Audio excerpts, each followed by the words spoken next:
So today's gonna be a really crazy day, and I'm pretty sure by the title of this video, you've already got an idea of what this video is gonna be about. I just realized, like yesterday, because Dave with the dreads would end up telling me, hey Joe, on this upcoming Wednesday, I've got court.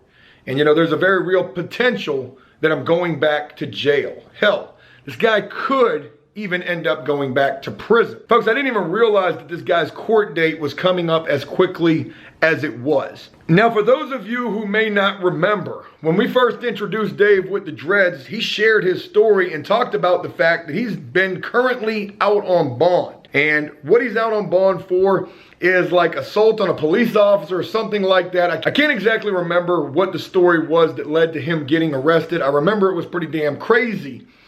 And also, just as crazy was the fact that this guy got out on bond. But you know, you catch the judge and the prosecutor on the right day, anything could happen. It's almost like football any given Sunday. Dave with the dreads has been out for a few months now, and he's been getting his case continued just so he can have more time out here to prepare for the time that he most likely is going to have to serve. Now, I say most likely because with the fact that they've already let this guy out on bond, you know, there is the potential that maybe something extraordinary could happen when he goes to sentencing. Now, a couple of things to share with you. The only way this guy was able to get out on bond was he had to go ahead and plead guilty. When he pled guilty for whatever charge it was, he was facing still like, I think 6 months was the most that he could end up having to serve. But folks, I would just recently learn it's even deeper than that. Because not only is he gonna have to deal with this particular charge this upcoming Wednesday, by him pleading guilty, he's also gonna have a probation violation as well. And we're not talking about his first or second or third violation. Folks, this dude has like 7 probation violations. And I don't share this with you to make it seem like this dude just ain't never gonna do right. Maybe in his past that was the case, but you guys have been seeing this dude in videos and you've been seeing he's been working. He just recently had a child. He's gotten sober. He's no longer using. He's gotten his license back. He's bought a vehicle and he's been handling his responsibilities. You know, sometimes it takes people 1 or 2 or even 7 tries to finally realize it's time to grow up and do the right thing, or maybe to mature, or maybe to realize that they just got to do things differently. Maybe they find something in their life. The girlfriend or the child could possibly be reason enough for a person to wake up and realize I have got to do things differently. Just because a person has made countless mistakes in the past doesn't mean that they can't change. And I like to believe that Dave with the dreads is trying to prove just that. Well, folks, I share all of this with you because there's going to be a lot going on in this video. It's not just going to be me sitting here talking about this. Dave with the dreads, I got to keep mentioning his name like that, and you're going to understand why in a minute. He's going to be sitting down with us and talking about just what's going through his head and what's going through his mind and how he's feeling about all of this. You know, how does it feel to know that in just a couple of days, you got to go to court and there's a very high likelihood that you could be getting locked back up? You know, how do you stay motivated to do the right thing? Which is exactly what he's been doing. But not only is it going to be Dave talking about how he's feeling about all of this and sharing his story with all of us, we're also going to have some other guests joining us to contribute to this conversation. Jellicoe's going to be joining us. He's going to be talking about, you know, what he thinks about all of this. I'm even going to talk about how I feel about all of this. And also, another very special guest is going to be joining us. And that person has a lot of experience with this particular topic right here, getting ready to have to go turn yourself back in. And that person is going to be joining us very soon as we begin what's probably going to be a pretty crazy day. All right, so our special guest has arrived for today, and we're going to be seeing that person in just a minute. One of our special guests. We got a whole bunch of people who are going to be in today's video. But one thing that I want to mention, maybe this is not the right time to be doing it, but I do want to just mention it anyways. I was supposed to go get my truck today. Here's the receipt for my truck. That was... So they told me it was the alternator. That was what they were going to fix. That's why that squeaking was continuing. That was $451 to get that fixed. and I show up to go pick up my truck. They told me my truck was ready yesterday. That's what it was. They called me yesterday, told me my truck was ready. So they didn't even tell me then. When they called me, I told them I couldn't pick up my truck. I go in there to get my truck and they say, hey, did the guy call you? I said, no. He said, well, it turns out it wasn't your alternator. It was a whole bunch of other stuff. Fan, clutch, idle pulley. How did it come up to this much money though? Pulley, belt drive, tensioner, shop supplies. Long story short, this turned into $528, folks. You didn't even tell me, that it was gonna be more money, but neither here nor there. I asked, well, where's the alternator at? They said, oh, we didn't fix that. But you called me and told me that's what it was. So I paid what it was because they said, well, turns out it was something different. I paid the money. I've spent almost $1,400 trying to get my truck repaired. And lo and behold, I get in my truck to try to drive away and the squeak is still there. I said, I know I'm not hearing this squeak. And I got out of the parking lot and the squeak came back even more, or the same. It was definitely there. And then my truck wouldn't even go. It felt like my truck was in neutral. So there's that dilemma. We'll have to keep you guys updated on that, but neither here nor there. We got to get this show on the road. And folks, our special guest, one of our special guests for the day is here, and it is none other than Rico Suave. Boy, hitting that po. Was that my good side? I don't know if you got. I got a little acne on this side. Just keep getting this side, bro. Dave, what is going on? Well, Joe, nothing. Well, I'm glad to hear that you got nothing going on today. And I'm glad that you're here rocking with us today. Man, I feel like I'm in the principal's office. You're in the hot seat for sure. Are you gonna call my mom? Dude, we got gale force winds outside and we've got no vehicle. The only vehicles that we have is Cody's vehicle and then our sailboat, AKA the box truck. We gotta go, we gotta go over some bridges to get to the house. Cody, come on over here real quick. We gotta go over what bridge? Well, we're definitely not going over the Jordan Bridge because that thing's about 300 feet in the air. I don't think they'd even let us right now. Like this. I worked in the Eastern Shore. We had to come across the Chesapeake Va bridge, and they stopped some of our guys that had trailers that were pulling trailers. Last night they stopped us or stopped them. Wasn't gonna let them cross. Yeah, the wind's been tough. Dave, you know what's going on for today, and I've talked to you on the phone about what we're getting ready to do. It's going to end up being a really powerful video today, and just what are your thoughts on this initially? I think it's a good idea. I think all the time. I think, Joe, you're violent with the camera, bro. You brushed your teeth today? You've been in a situation similar to what Dave with the dreads is getting ready to have to go through. Yeah. And you're somebody who's going to definitely offer a lot of insight into this topic. And, I'm just very grateful to have you here. I got to wrap this up real quick. I'm sorry we can't keep the sentimental on this up because they're calling me from the mechanic shop. Hold on. We got to. They said they drove the truck yesterday for 20 minutes. I don't know if They didn't. Maybe they should have done it with the radio off. The radio was off. All right, neither here nor there. Look, we got to really... Huh? Saying maybe they didn't hear the squeak. Maybe your truck shouldn't be so loud. Oh, okay. All right, look, we got some powerful stuff to do. Dave, I'm grateful to have you here with us today. Hopefully... Not lifting anything heavy. Well, you might be lifting this box truck if we get blown over in the wind, so it might be all hands on deck. Let's go. Hell yeah. All right, let's get the show on the road. We got all the camera gear. Cody's got all the camera gear right here. It's all hands on deck for this video. And folks, this is gonna be... Oh, wow, man. Definitely feels like it used to right now. I got some gear ready to go. Feels like the good old days here on After Prison Show.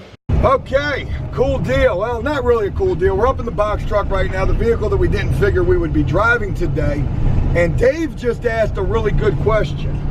So how's the box truck, bro? I was wondering, we were talking about your truck, so I was like, well, how's this truck going? The box truck, funny enough that you should ask, is actually running okay. Considering the fact that Cody and I had to drive this thing about an hour and a half away yesterday in a freaking Sharknado. It was the end of days on the interstate. You couldn't see out the mirrors. We've got an exhaust leak in the truck. We'll be smelling that. We'll be high in about I don't know, about 10 minutes. Great! Yay! We're gonna be on one off of that carbon monoxide in just a little bit. But other than the exhaust leak, this thing's running pretty good. I'm just wondering, should we roll the window down? Well, we're filming right now, so we're kind of damned if we do, damned if we don't. We gotta have the windows up. We're not gonna film for very long up inside of here. So you'd rather film high off of exhaust leaks than film with no audio. Makes sense, I get it. Well, real quick, just to put it in perspective for the viewers out there, what it's like to ride in the box truck, I say it's a little similar to being in a parked car inside of your garage with a garden hose duct taped to your exhaust and the hose coming through your side window crack. Suicidal tendencies, man. Oh man, and we got flooding too. We just cannot win today. We might not even be able to get to this bridge because of the flooding. So we're gonna have to keep the camera rolling for a second, but that's exactly what it's like riding in the box truck. It's like almost trying to be up in a garage with a car. You should do like Dumb and Dumber, right? Put a dog suit on this thing and just like be a mobile dog groomer. What do you think, my truck is funny? Not yet, but once we put a dog suit on it, it will be. Is my truck here to humor you? Is my truck a comedian to you, Dave? Am I a Good Stop stuff. stuttering. What do you think? Hey, so funny? I didn't mean anything by it. I didn't mean anything by it. I ain't mean anything by this. Pa! Shoot you in the leg. Hey, I'm only busting your balls. Goodfellas, great movie. And look, we do got some laughs and some jokes going on initially in this video, but trust me when I tell you this is going to be the full spectrum of the emotions because it's getting ready to get really real. Not only are we going to be filming with Lloyd and getting, his perspective on this situation, court upcoming, a very high likelihood of going back to jail, possibly prison. He's also over there working as well. So let that just speak to the, to the character that this guy's displaying at this point. I feel like we're in heaven right now with the way the light's looking behind us. Dave or Cody, we've died. We got there. Folks, we didn't make it. We made it. We didn't make it in the box truck, folks. The light is crazy over here at this house. Oh, there it goes. You got it. All right, cool. We're good. All right, so we're just getting over to the house. Can we turn the music down, please, if you don't mind? Sorry about that. No, it's okay. So we're just getting over to the house, and it's me, Cody, Gay Dave. We can't call you Gay Dave no more. We need a better name for you.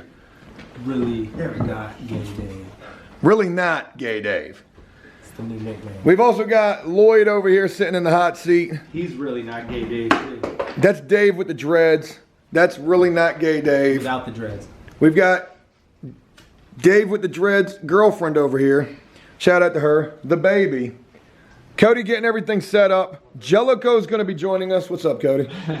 Jellicoe's going to be joining us, and we're getting ready to get set up to talk with Lloyd. He's kind of shy about this. He asked if he was going to be able to freestyle this. You're going to be able to freestyle this. You're going to be able to speak however you want to speak about, what's going on, what's upcoming. And, I want to commend you for not only being willing to share this, but also, handling. Oh, no, you're good, man. You're kind of looking like Bob Marley right there. Not only being willing to share this, but also for just, handling your responsibilities. And I want this, when it's done, this and, the court date, I want this to be something that you look back on and you're proud of. So I want to do my justice for you to put this together in a really powerful way. All right.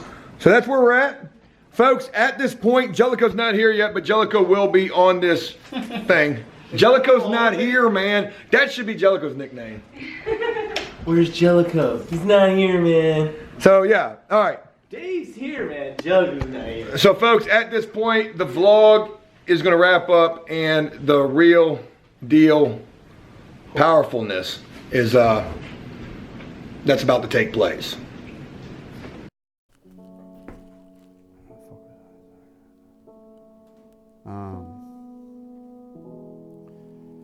So a few years ago, I was locked up for my 5th violation and some drug charges and a few other random stuff, like forging charges. Well, when I got sentenced to 2 years on all those charges, and in that time, I stayed in the jail for the whole 2 years, and something happened to me when I was in jail that time. I spent a lot of time in the hole in solitary confinement, and I kind of felt like something was wrong, or something was going wrong. Something was happening that I couldn't really help. There's nothing I could really do about it, but I just like kind of almost, not outer body, but almost third person, like feel myself kind of losing grip. And I realized I actually had lost some kind of sense of reality, or something was going on when I got out of solitary confinement and I didn't want to be in population anymore. I just couldn't really figure out what was going on. I couldn't really stop how I was reacting or how I was feeling. And somehow enough, I finished out that bid. I like to say with my sanity, but probably not much of it. The whole time that I was down, my plan was to get out and just do bad, was just get out. I had plans of drug dealing and getting high and just doing whatever I wanted to do, and saying probation and everything. I was done with it pretty much. I was done with the whole process of getting out and trying to do right and telling these people one thing and wanting to get high and trying to hide it, and anxiety and all that bull crap. Well, anyways, fast forward a little bit. In the midst of me being out and drug dealing and doing wrong, I felt like I had done a lot of right, because I was trying to mend a lot of things with my family unit, as in what I had left of family. I spent a lot of time with my son, and we built a really, really good relationship in that time. In the midst of that, probably about in the middle of that 15 or 16 months that I was home, my 3-year-old nephew passed away. And it was the day after his 3rd birthday. And as crazy as it sounds, yeah, I was down for a couple years, and he was only 3. I had spent a lot of time with him also. He was exactly like me. It was really crazy. Me and my brother would always laugh about it, because he was just wild, man. Like, and he had just a lot of character, and his personality was just so rambunctious, man. It was insane. And it was kind of tragic. Nobody, still to this day, there's kind of like this question of up in the air of what happened, why it happened, how could this happen, and the questions never really got answered. And somewhere along the lines, I kind of took a lot of it to heart, and it kind of shaved the rest of the thread of sanity I had left, and I just lost it. And I went out, and I just didn't give a about anything. Now, because of that, not because of that, but all those things adding up, and with just my past history of being institutionalized, being locked up all the time, being locked up more than I've been on the streets most of my life, it just kind of all took a turn for the worse, and I couldn't help or change or do anything about it. I was just losing grip. I lost grip. Eventually, it led to me. My thing was, and I mean, it might be kind of detailed, was I like to shoot cocaine. And I don't know how many people know about that, but it's pretty serious. It's pretty serious. You can overdose very easily. A lot of people just steer away from it because of how easy it is to overdose. Well, I would like to take it to the edge, on the fence between having a heart attack and the best feeling you've ever felt in your life. Every single time I did it. At one point, I was kind of trying to get off of it and stop doing it. And I think what ended up happening was I had a seizure over it. Between not drinking alcohol and not doing the cocaine every single day, ingesting probably 2 grams a day for probably over a year, every day. So I was at a friend's house, and I had a seizure, and I don't remember anything, but I remember sitting at her kitchen table, and next thing I know, I woke up in handcuffs. And the story I got from the police, the story I got from her, the story I'm hearing on my paperwork is I had a seizure. The girl didn't know what to do. I started flailing like a fish and banging my head on the tile floor. And so she called paramedics. I guess I busted my jaw, or I busted my chin open and was like just bleeding profusely. And then I went unconscious, and I came to. And she says that when I came to, I got really aggressive towards her, and I started chasing her around her house, and that she had never seen anybody have that look in their eye before, and that she was scared for her life. She said that had I not been slipping and sliding in my own blood, I probably would have got a hold of her and tried to kill her. That's what she felt like was going to happen. So when the paramedics heard me aggressive, they sent police. Somehow or another, she got me out of the house and locked me out, and I proceeded to attack the police officers that were there with a garden shovel that I guess was in her front yard or something, and I attacked them, and they tased me a couple times and subdued me and finally handcuffed me. When I came to, I couldn't remember my name, I couldn't remember where I lived, I couldn't remember my girlfriend's name, I couldn't remember anything. The cops thought that I was just messing with them and didn't want to tell them any information, and it was kind of crazy. Come to find out that in the midst of the seizure, I busted my chin open. I bled out for the most part to a point where they almost had to revive me. I broke my own jaw, and I gave myself a concussion, and I got tased.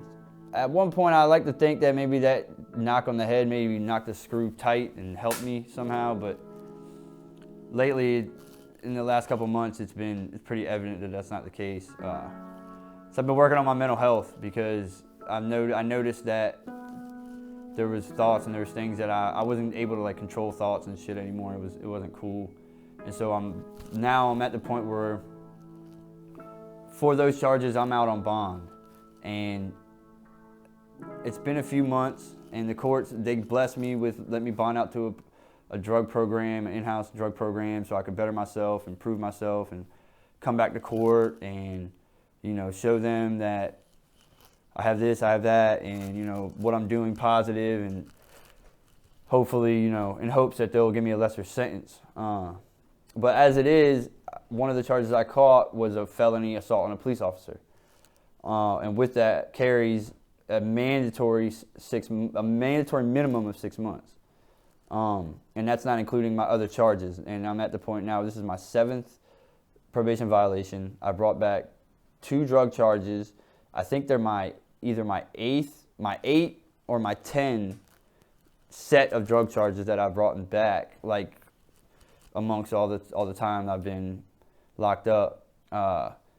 And the reality is really setting in because, here it is Friday, and come Tuesday, I got court for those charges and that probation violation and the charges that I was on probation for.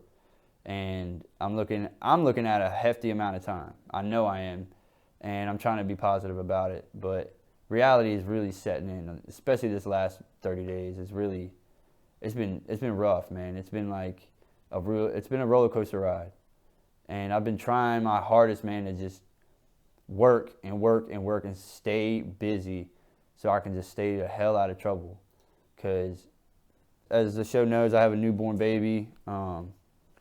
And my freedom is on the line. And I want to get this shit right this time, man. I want to stay out, and I want to not have to deal with being institutionalized anymore.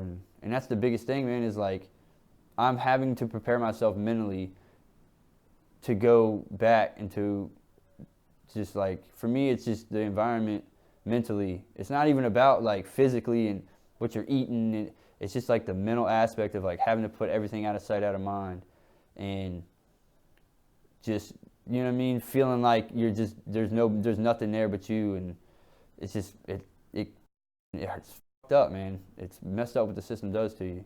I'm just over it. I'm over the system. I'm over my whole mental health being deteriorated because of it. That's mainly why I agreed to even do this, is because I kind of want to put it out there, and I want people to know that, yeah, the After Prison Show, man, it's an awesome thing, but it's not all fun and games, you know what I mean? A lot of the parts that aren't being seen and don't get told in stories, or don't get, the public doesn't realize, is what being inside does to you as a person, man. It changes you, not in a good way. And I don't care what anybody says. There's ways, if you're capable of of bettering yourself, yeah, but to always have to have a mentality of being paranoid or not trusting people, and like that shit's carried into my everyday life now. Like that's how I am. I don't trust a soul. I'm so paranoid that somebody's gonna steal a toothpick out of my medicine cabinet, or it's ridiculous, man. And I can't help it. There's nothing I can do about it. I've tried. My girl can attest to that, man. I don't know how she puts up with it, but with all that, man, I really want this story to help somebody, man. That's the whole point of this, is if somebody can see this and relate and it help them in some way or change their mind, or, you know, from what they're doing or a path they were on, that's what I'm hoping, because I hope that nobody has to go through the mental bullshit, man, that the system puts you through, man, knowing that you gotta go do time no matter what. And I'm just sitting waiting to do it. You mentioned that you're facing a lot of time. You've got 15 years over your head, I think you told me, for your probation. Mm-hmm. So that's really where a lot of this time could come from that you're facing. Yeah. You've been in trouble numerous times in the past. You mentioned maybe 8 or 10 different sets of drug charges. But for whatever reason, in this particular case, the courts either felt sorry for you, or they had you caught them on the right day, and they gave you this extraordinary bond opportunity to go to this halfway house where there's this drug program that you've been doing. Mm. And since being out on bond, how many months have you been out for? September 24th. So yeah, a few months. You've been out since September.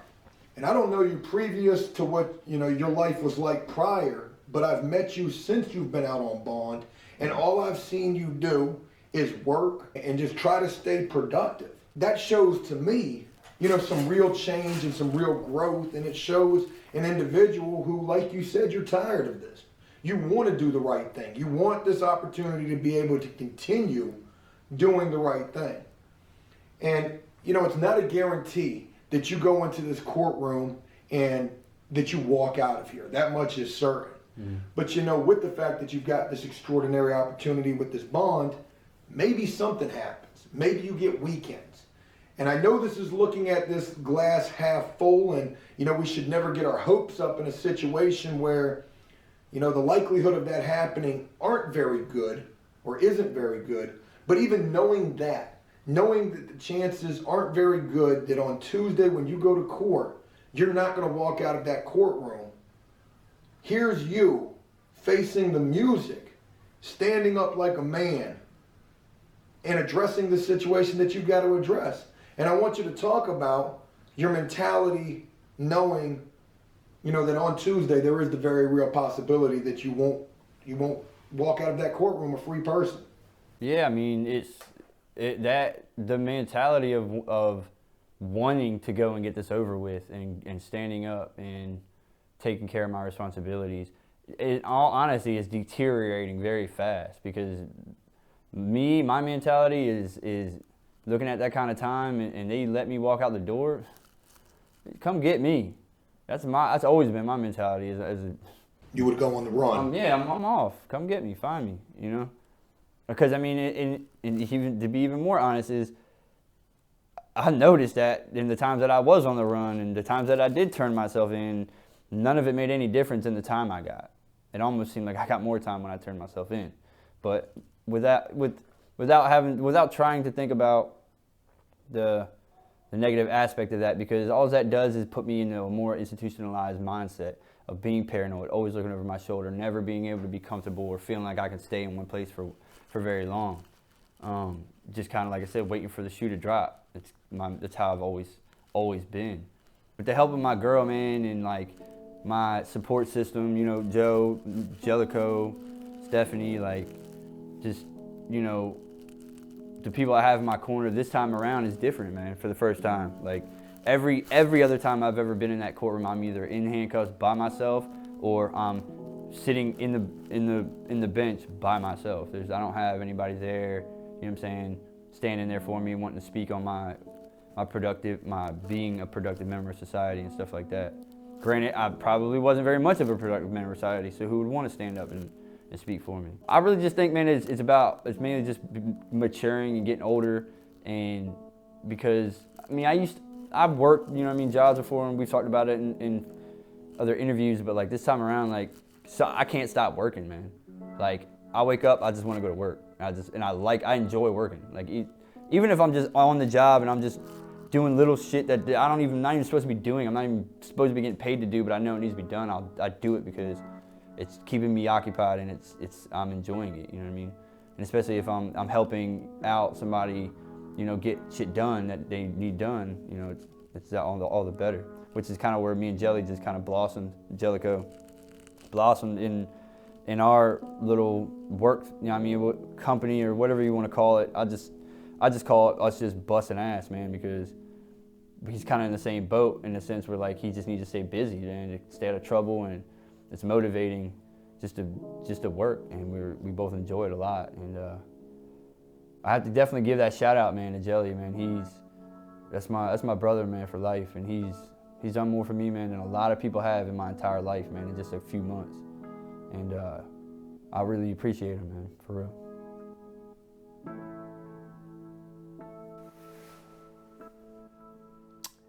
So where do I start? I met Lloyd a long time ago, Virginia Beach City Jail.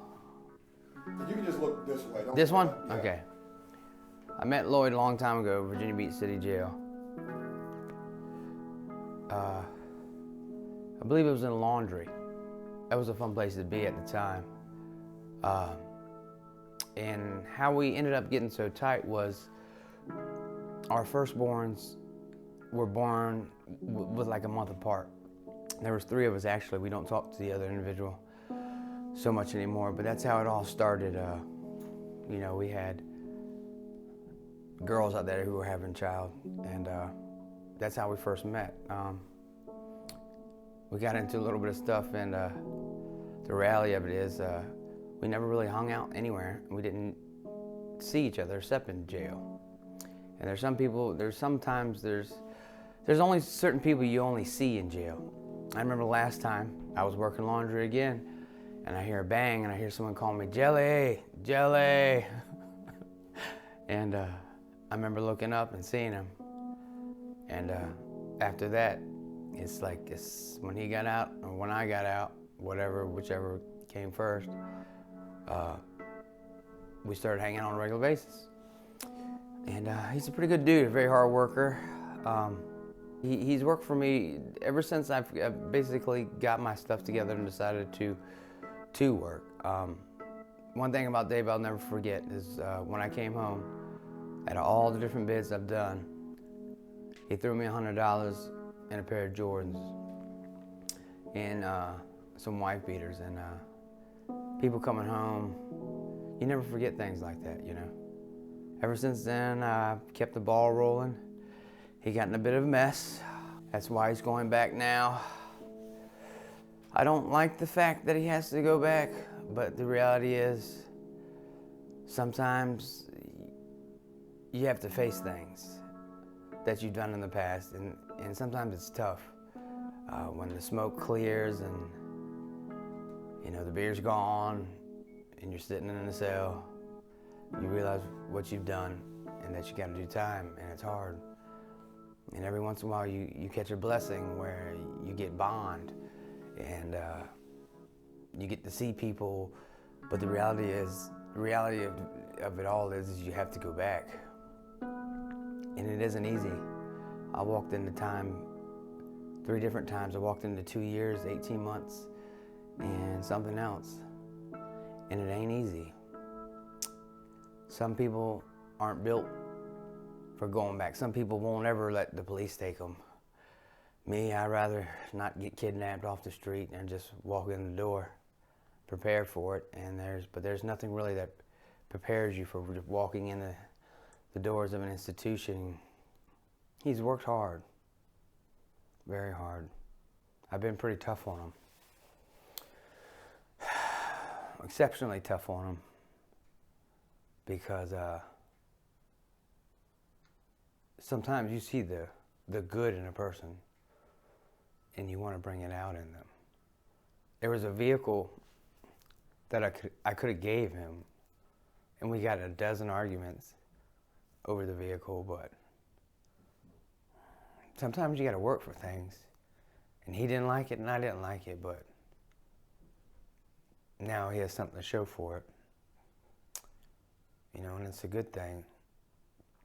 He's got a little one now, he's got a girl, he's got things kind of put together, man, and I don't know what's going to happen in court. Sometimes things are what they are, you know, and you just got to do the time. But it ain't easy. But and I support every aspect of that. There's a lot of stuff we've learned about each other, business, friendships, money, just everything. There's a lot of things I've learned that I need to work on. And as a friend, as a boss, as an individual, because of that. I generally think that he will have to do some time because just like me, just been in and out, and doesn't matter what anybody says or does. It's just, you gotta do the time. I hope and pray he doesn't, but sometimes you gotta face the reality. Hopefully he can stay out and we can keep things rolling, keep the ball moving, and have a swell time. But either way, I'll hold him down, do what I can either way, man. We've had an awesome time. You know, he came out a different person when he made bond, you know, and he's worked his butt off.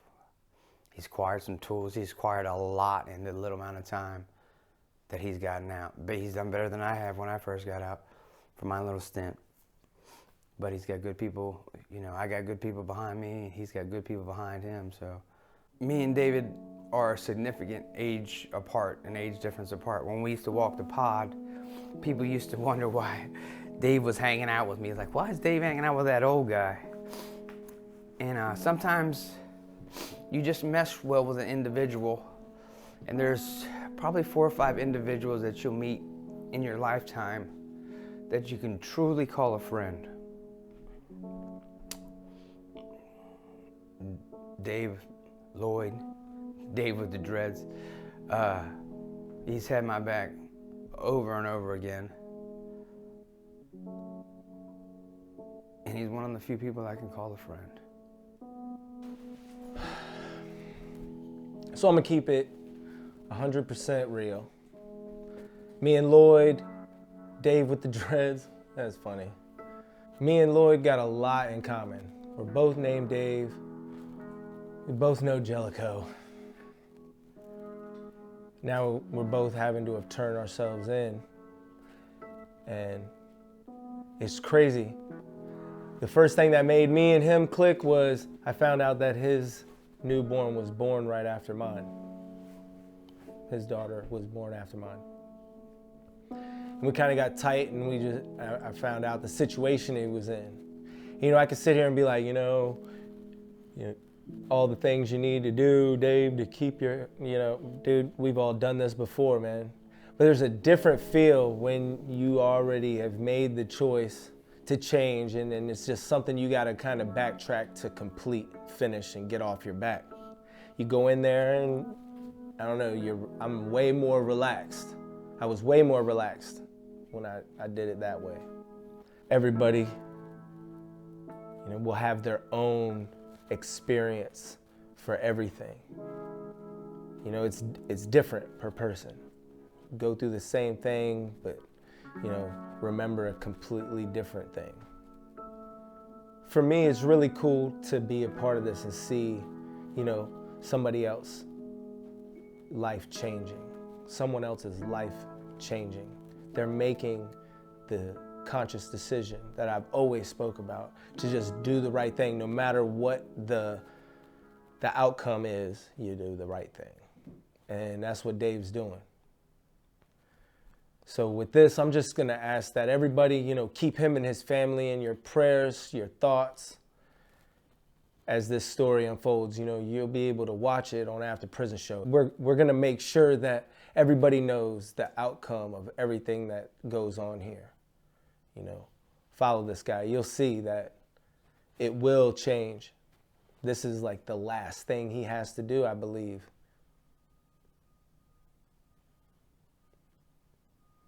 It wasn't easy when I did it. It ain't gonna be easy when he does it. But it'll be over before he knows it.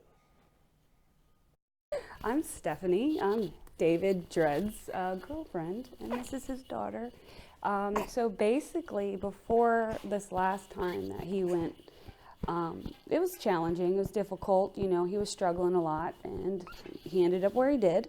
But when he came out, he definitely had a different perspective on how he wanted to approach things and what he wanted to do to make it a little bit easy for him to be more successful. So he did take the right steps by getting himself, you know, into the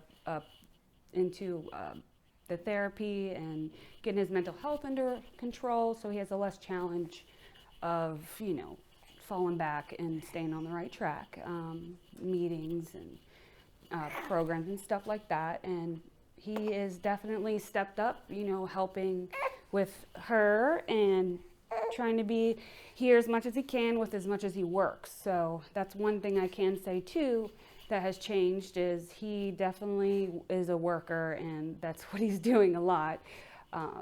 Unfortunately, you know, it takes up a lot of time, but I'd rather him be doing that and know that he's doing something constructive. So that's probably the biggest win, I think. And I can say that a big shout out to Jelly, because as soon as David got out, David was to work within 2 days because of him. And that's probably the biggest help thus far, because it keeps you out of trouble, pretty much, if you're consistently busy. Him going back is gonna be very difficult, definitely, since I've, you know, had him around to help with her, and I'm not looking forward to it, but I know it's something he has to do, and I'm trying not to be sad about it, and be supportive as much as I can by, you know, helping him get everything in order before he goes, but also just keeping his head right so that he knows, you know, just get this done so you can come out and really stay on track and really start building your life if you end up having to go for a little bit. And just be there, and we're going to be okay, because we know he'll be home, even if it's going to be hard for a little while. I think it's going to be okay. And I just want to continue to see him to grow and focus on, you know, staying on the right track in his mental health. Sorry, guys. No, you're all right. Here, you want me to grab her? Yeah, you have a 4-month-old? Maybe. She might just want you to talk to her. She's a talker. I'm nervous about him going, but I'm excited for him to get it out of the way so we can really start building our family and get him staying on the right path, and so he can be successful. Have you ever been in one of those things? What's that? I don't even want to look back. I don't even want to look back in here. All right. I'd rather it hit me in the back of the head than turn around and see it coming, bro. Like, screw that. So, we're leaving from the flip house where we wanted to put together this really compelling video featuring Lloyd, what's going on with him, how he's feeling, knowing that he's got court upcoming on Tuesday. I thought it was Wednesday. Damn, it's Tuesday. That's 1 day less that he potentially has out here in the free world. I also wanted to get an opportunity to sit down and film too. You know, I wanted to feature myself in this, but we just didn't have time. We had some lighting issues, we had some audio issues, and I apologize for that. That's my fault. The lights that we had, they were in the back of my truck. We can blame my mechanic for this because my truck's not ready. And you know, I like to pass the blame around, but regardless, it is what it is. You guys got to really hear Lloyd, and I think that was the most important person. Jellicoe shared some things. Dave, you shared some things, and I appreciate you for sharing. I appreciate you sharing your insight on this, because you're a person who has done exactly what Lloyd's getting ready to have to do. And not only that, when I met you, I went to jail before my son was born. So like, I understand, when I turned myself in, I did have to leave my son behind, but it was harder, or it's got to be harder for him right now. Having a newborn that he was there for the birth. He's been there every day, every moment, and now he has to, you know, I'm sure it's hard on his girl, you know, having to now do this alone. But I couldn't imagine, you know, even Laura taking off to go visit her parents for a week would bother me, you know? So I can just imagine what he's going through. You know, I want to say this about Dave's girl. That's probably the first time, that's actually the first time I know we've ever spoken with her on camera.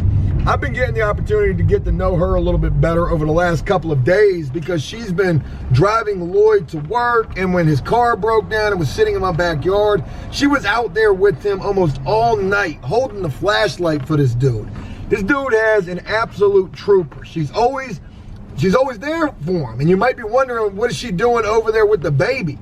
Yo, her man's getting ready to go to jail, possibly prison, in like every minute. In like 3 or 4 days. Every minute. So counts. she's trying to be with him. He's trying to make money so that he can leave that money for his family.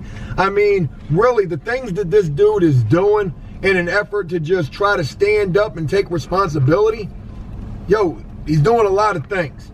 And that's why I wanted to do this. I wanted to give this guy's story this extra attention that it deserves, because I don't know what this guy was like in the past, but I see what he's doing now, given this opportunity to be out on bond. And you know, to think that he knows, not only could he have to go do this mandatory 3 or 6 months or whatever, he's facing a violation, a definite violation. His 7th violation, with 15 years over his head. And he's still out here trying to do the right damn thing. I'm gonna be honest with you. If it was me, I don't know that I could honestly do it. Could you? Dude, it was hard enough to do it with nothing. You know, like, I don't know. It would be really hard for me to have to turn myself in right now. Well, I would like to think I would make the right decision. I talk about it all the time, you know, making the conscious decision to do the right thing. well, I want to say this as well as we wrap this up. Tuesday, Lloyd goes to court. And Tuesday, we're going to be there. I'm going to be there as a character witness. Jellicoe's going to be there. His girl's going to be there. And we're going to be filming with Lloyd Tuesday morning before he goes into court. And we're going to keep you guys posted as to what happens when he goes in there.